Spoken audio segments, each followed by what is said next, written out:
আসসালামু আলাইকুম এভরিওয়ান, কেমন আছেন? আশা করি ভালো আছেন। আলহামদুলিল্লাহ আমিও ভালো আছি। আজ রান্না করব ধুন্দুল দিয়ে, রুই মাছ দিয়ে রান্না করব।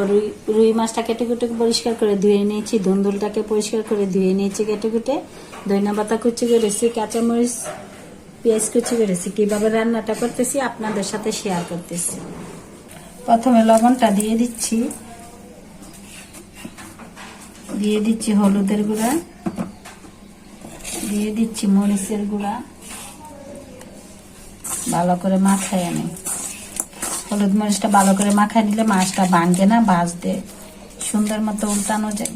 তার জন্য এগুলো আগের থেকেই মাখায় নিতে হয়।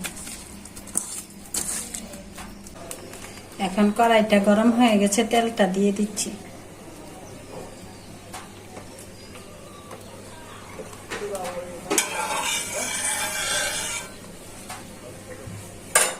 তেলটা গরম হয়ে গেছে, মাছগুলো দিয়ে দিচ্ছি।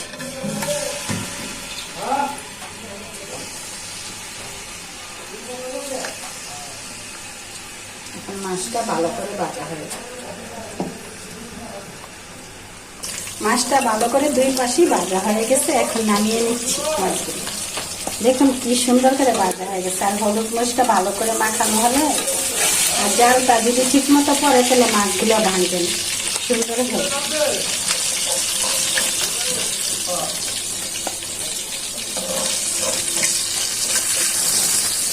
ভালো করে মাছটা ভাজা হয়ে গেছে।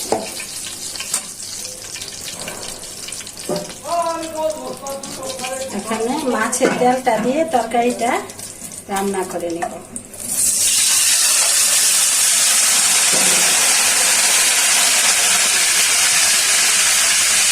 এখন পেঁয়াজটা দিয়ে দিচ্ছি, পেঁয়াজটা ভালো করে ভাজা হয়ে যায়।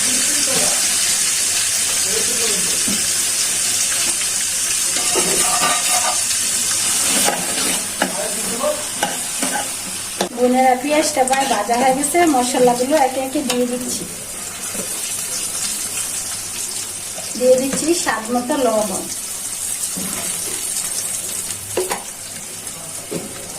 দিয়ে দিচ্ছি পরিমাণ মতো রসুন বাটা।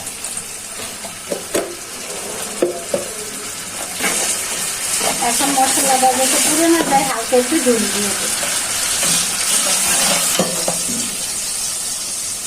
একে একে সব মশলাগুলো দিয়ে দিচ্ছি। দিয়ে দিচ্ছি পরিমাণ মতন হলুদের গুঁড়া,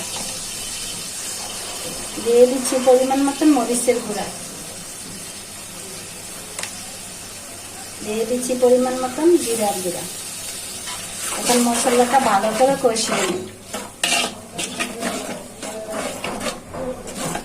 তো বোনেরা, মশলাটা ভালো করে কষানো হয়ে গেছে এবং তার সাথে ভাজা হয়ে গেছে সুন্দর করে।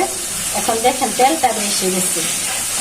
এখানে ধুন্দুলগুলো দিয়ে দিচ্ছি। আর এই গরমের মধ্যে স্বস্তি পাওয়ার জন্য ধুন্দুল, চিচিঙ্গা, তারপর ঝিঙ্গা, এগুলো তরকারি খাইলে একটু ঝুল ঝুল করে খেলে স্বস্তি পাওয়া যায়।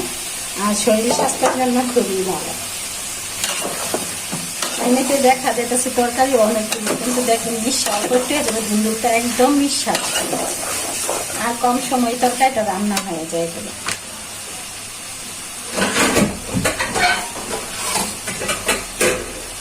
এখন একটু ডেকে দিচ্ছি সিদ্ধ হওয়ার জন্য।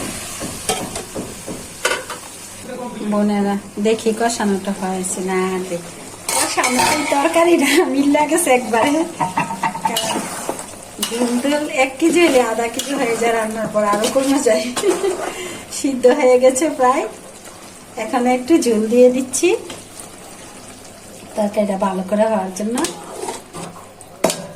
এখানে একে একে মাছগুলো দিয়ে দিচ্ছি।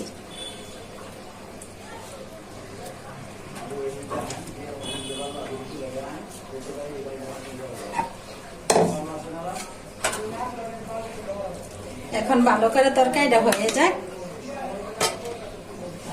দেখি বোনেরা তরকারিটা কিরকম হয়েছে। ও মাশাআল্লাহ, কি একটা গ্রাম আসতেছে। সবুজ শাকসবজি এমনিতেও ভালো লাগে, আর এখন গরম তো তার জন্য একটু হালকা ঝুল দিয়ে রান্নাটা করেছি। রান্নাটা হয়ে গেছে, ধনিয়া পাতাগুলো ছিটিয়ে দিচ্ছি। মজাদার একটা তরকারি। আর কাঁচামরিচ গুলো আনামানাম দিচ্ছি কিসের জন্য, গরমে তো এত জাল খাওয়া যায় না, যে জাল খাবে কাঁচামরিচটা চেপা চেপা খাবে ওইটার সেন্ট আবার অন্যরকম। তো বোনেরা দেখি একটু চেকে, মাশাআল্লাহ সেই স্বাদ হয়েছে। তো বোনেরা ভালো থাকবেন, সুস্থ থাকবেন, ভিডিওগুলো বেশি বেশি দেখবেন, লাইক করবেন, কমেন্ট করবেন। আল্লাহ হাফেজ।